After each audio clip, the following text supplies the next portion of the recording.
What's going on, you guys? Slim here with an actual video where you actually can see me for the first time in ages, pretty much since the ban list. And I'm here to give you guys what's going to be a new segment here on the channel. It's not only the top 5 decks of the format, but it's also how you can beat them. If you guys are new here, consider subscribing, hit the notification bell. You guys will be notified whenever I upload. You'll also be notified when I stream over on Twitch. Link is in the description. As well as the description, you're going to find my Discord server. Definitely join that if you want to join in on my Twitch streams and whatnot. If you're going to purchase any of the cards I talk about to build any of the decks I'm going to talk about, or how to beat the decks, consider using my TCG player link. Also in the description below, a portion of what you spend goes back to the channel. It helps me out, and I really do appreciate it. And last but not least, if you want to further support me and the channel, consider joining my Patreon.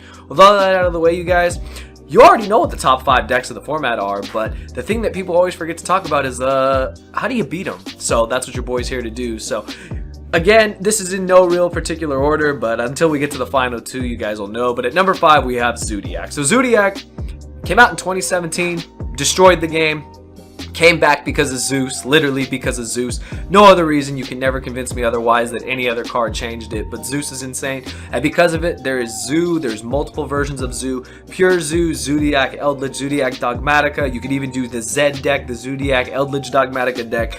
Either way, the deck wants to make a Borbo, attack you, slap a Zeus on it, and yeah, Zeus is a broken card. They're not going to do that. They're just going to end on a Trident, possibly some back row. They play cards like Strike and Ice Dragon's Prison, and that's pretty much what they're going to do. We know the game plan. That's how it's been, and that's how it's going to continue to be for the rest of the format. So now you guys are wondering, okay, how do I beat that deck? The deck has a huge flaw. It's very normal summon dependent. Cards like Ding Ding Ding, Book of Moon are actually insane. I always forget to mention that card whenever I do my side decking videos and stuff, or just other things in general. And I'll tell you right now, Book of Moon is still crazy. Book of Moon can literally just stop the normal summon, and then guess what? They're not going to make their XYZ. They're basically going to pass, unless they have Barrage. I mean, if they have Barrage, it's a 1-up. I mean, if they have it, they have it. Hopefully, you can just stop it. But if they don't have it, they're kind of out of luck. Cards like Book of Moon are very good against the deck. Cards like Crow are very good against the deck for hitting anything that works in the graveyard when they're doing their combos with Ram Ram. Dimensional Barrier, I mean, I don't really need to say this, but Dimensional Barrier was broken back then. It's broken now. Literally just can stop the whole deck. Also will work against other decks that we're going to talk about in today's video.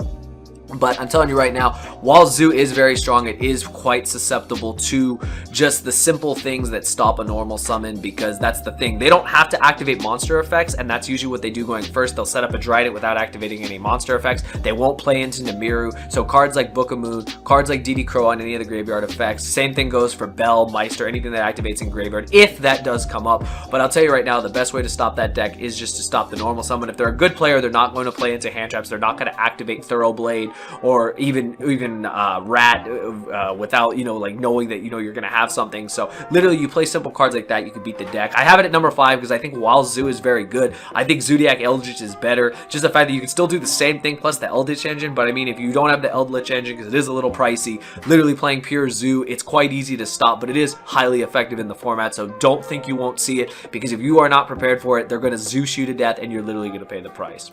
Coming in at number 4, a deck that I've had to play against so much because of my old roommate and because of just everyone who loves the deck. And honestly, I don't hate the deck. It's just I'm tired of reading Misc, and that deck you guys already know is Dinosaur. Miscellaneous Sarahsaurus, I mean, you know, you're at 3 still. You know, how am I supposed to deal with you? Well, deck is very strong. You guys already know UTC, hell of a card. I mean, what are we going to do? I always say it's UTC. It's actually UCT, but I don't know why. But Ultimate Conductor, crazy card. You just blanket the whole board. You die when it comes out. Miscellaneous Sarahsaurus makes them Nibiru proof, makes them everything proof. I don't know what they were thinking when they printed that card. Like, I just don't know. Dinosaurs are highly effective. They can play Pot of Extra. They can play all these different cards. There's a very strong deck. Now again, while the deck is very strong, definitely not unbeatable. All the hand traps destroy this deck. And let me tell you, you can literally Bell, you can Skullmeister, you can Lancia, which can end the game. You can literally Ash the Miscellaneous Sarahsaurus affecting Grave. You can use DD Crow on the Miscellaneous Sarahsaurus before they even get to use it. The deck does crumble a lot easier than most people think. That's probably why, while it's still a top deck in the format, it's definitely not the best deck in the format. It falls to so many things, but the deck is still very strong, and just know that a good Dino player will account for those things.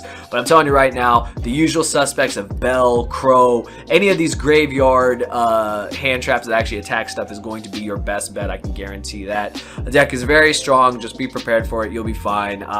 Ash is good, but I like to just save Ash for Miscellaneous Sarahsaurus, so don't forget that. Don't haphazardly use your Ash on like an Overraptor or something and then pay the price because of it. So yeah, that's the deck I have for number 4. Coming in at number 3, you guys should already know, it's Eldritch, and there's so many variants. Your boys picked up the Eldritch engine, and I'm just like, what can I not build with this engine? This engine is crazy. Shout out to Eldritch. I'm so happy I finally picked you up because I'm absolutely loving it. There's pure Eldritch, which really not that many people play, but it's not bad. There's Eldritch Dragoon, which I like. There's the 60 card pile, which I love. There's literally Eldritch Dogmatica, Zoodiac, Eldritch. Another deck I really like. All these decks are crazy, but at the end of the day, Eldritch is Eldritch. You're going to stop Eldritch the same way every time. While they rely on their Golden Lord, if you can get rid of that card, some of the best ways to do it, I've already mentioned them. DD Crow, Ice Dragon's Prison. I didn't mention that against dinosaurs, but it's a very strong card against dinosaurs, and it's a very strong card against this deck because you can reborn the Golden Lord, banish them both. When 2 Golden Lords are gone, 99% of the time they are not playing a third. I've only ever seen like one deck play 3, and that's pure. So if they're not playing pure, you literally banish them. They're done. Good back row removal. Cards like Evenly Match are amazing against that deck. Do not sleep on Evenly Match's format. Cards like Cosmic, any kind of the regular back row stuff. I like Cosmic because it banishes the problem. You banish the card, it's a lot more beneficial to you than putting it in the graveyard. So if you do stuff like that, you're going to be just fine. I think that, you know, there's plenty of ways to stop Eldritch. It's just annoying that there's so many Eldritch variants, you just don't know what to do. What I'm talking about is how you beat the Eldritch engine itself. When it comes to 60 card deck, there's 50 billion different engines going on in that deck. You just have to play accordingly. But focus on the Eldritch engine because Golden Boy is crazy. Golden Boy is just nuts. If you can like DD Crow them away, as long as you banish them away, they're not going to have their Eldritch engine. The Conquistador, the Haquera are going to do nothing without Golden Boy on the board except put a body on board and maybe make a Pallades or a Link Spider and M-Duck, but honestly, if you focus on the graveyard-oriented hand traps, you're going to be just fine. Coming in at number 2, I wanted it to be number 1, but unfortunately it got nudged to the side. That's Virtual World. Literally, like, we all know this. Like, everyone's top 5 list is the same. Like, I'm not going to be surprised that they're not. They just don't tell you how to beat those decks. But Virtual World is crazy. Kamal has shown us that, even in this new format. Well, everyone has gone to Drytron. He's one of the few really good players that's still playing Virtual World. True King of All Calamities is a hell of a card. Am I right? Like, literally, like, you can't play Yu-Gi-Oh! So, basically, you know, this deck literally, like, can play Gamma like it's nobody's business. They can literally just reveal, oh, you want to do something? Oh, cute, I got a Gamma. Okay, now you really lose. And then they just end on VFD. Some of them can actually play double VFD if they open strong enough. Pack has showcased us that. It's pretty crazy what the deck can do. But again, while the deck is very strong, it does have a very strong weakness. It loses to itself. It actually loses to itself, which is actually pretty crazy. People say that that the deck can draw some very weird hands. I mean, I'm not going to say that that's the way you beat the deck. You don't hope that your opponent bricks, but you got to think here, okay, what do I do? Very good cards against the deck. Lance is very good, stopping the banishing of the Chuche Engrave or the Quinglong Engrave, very strong. Being able to cut them off of cards, like I've seen some things where, you know, you can bell them, you can Skullmeister them, you know, just some stuff that you guys already know. Like a lot of these cards that I'm mentioning how to beat them are the same thing, but they're mostly hand traps. They're mostly just very effective cards. Cards like D-Barrier, you always call Synchro. If you call Synchro, they're not making Calamity, so remember that. Very strong trap card. Everyone has access to that card. I just like to bring it up. In addition to that, there's just a lot of other things you can do. Now, Dark Ruler no more, not good against the deck. Forbidden Droplet, much better against the deck. However, they do have the Chuche Trap. Now, the Chuche Trap can be your worst nightmare because they literally can just pop the VFD and guess what? It still resolves. So, if you're playing a heavy trap deck like Eldritch Dragoon or any kind of just trap variant deck, you're in a much better position because you can literally use your Droplet in conjunction with your traps to turn off the Calamities and the trap, and that can be your best bet. Cosmic Cyclone, very good against Chuche, very good against, you know, taking out their problematic cards that get in your way. Now, while this deck's representation has gone down in certain areas, do not sleep on the deck, because I think that even though it's at number 2 when I wanted it to be at number 1, it cannot be denied. Calamities is a hell of a card, and even if they don't get to Calamities, have you read the other cards they play in their deck? They can literally, they have an Ultra Dragoon in literally Utopia Beyond. They can just OTK you with all their monsters. They have Shen, which is a Macrocosmos. They have so many good cards.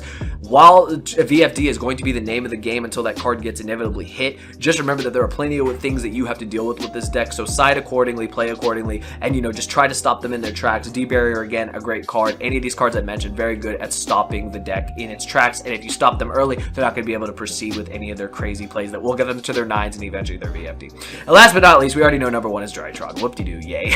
Literally, no, it is number 1. I can't sit here and act like it's not. The damn Machine Fairy deck, Ben 10, 20,000 times in a turn. How do you beat this deck? Droll and Lockbird. Now, I've heard multiple people say that this card, while it's very good, they can still make some plays through it, which I completely believe. However, Droll is extremely strong against this deck. Anything to stop the multiple Ben 10s, because let me tell you, that's so damn annoying. However, if if they end on Ultimateness, they end on Vanity's Ruler, they end on Heralds in hand, it is very strong. One of the best ways to combat this deck is actually to play trap cards, to play a trap deck, because the traps are what get you through the Vanity's Ruler. It gets you through their Heralds. Their Heralds can only negate monster effects. However, their bigger Herald can negate everything. So it really just does depend. But if you are forced to go second against this deck, again, Dark Ruler no more, unfortunately, just doesn't cut it as much. It can work. It can turn off the Vanity's Ruler. Problem is they still have their Heralds in hand. Droplets, very good card. Just anything that can actually stop the Vanity's Ruler. While their field doesn't seem that strong, it's just a Vanity's Ruler. Remember, it's a Vanity's Ruler plus negates in their hand that literally they will pick and choose when they want to negate, and that can be the difference between you winning and losing. I think the deck is extremely strong, extremely well positioned in this format, but there are a lot of hand traps like Bell, like Meister. I've mentioned these cards in pretty much every deck because you know what? They are that good this format. You want to beat these decks, you have to be playing these hand traps. Ash is the most generic card ever, but it's not even that fantastic against the deck. They can play through Ash like it's nobody's business, but Bell, Crow, Meister, do not sleep on these cards. They're amazing. And another card that's also very strong, Mistaken Arrest. A lot of people don't mention that, but it's a very strong card against them. It prevents them from doing what they do with Ben 10 and all their Drytrons, so just remember that. I think all these things I've mentioned are very strong, and I think if you have these cards in your side or your main deck or whatever, you're going to do very well in this format. But that's the top 5 decks of the format. We already knew what they were. Want to tell you guys what they were again, tell you how to beat them, give you guys a face video because I haven't done this in forever. But anyways, if you guys enjoyed the video, yep, one of these. And just follow all the links down below. I'm going to be streaming tomorrow, so definitely check that out. Hopefully I'll see you guys over there. Yeah, we stream 3 to 4 days a week, so definitely check that out. Join the Discord. Do whatever you guys want to do. Let me know in the comments below how you're combating these decks and what you think the rest of the format will show. But that's all I got for today, you guys. I'll see you guys in the next video. Thank you for watching.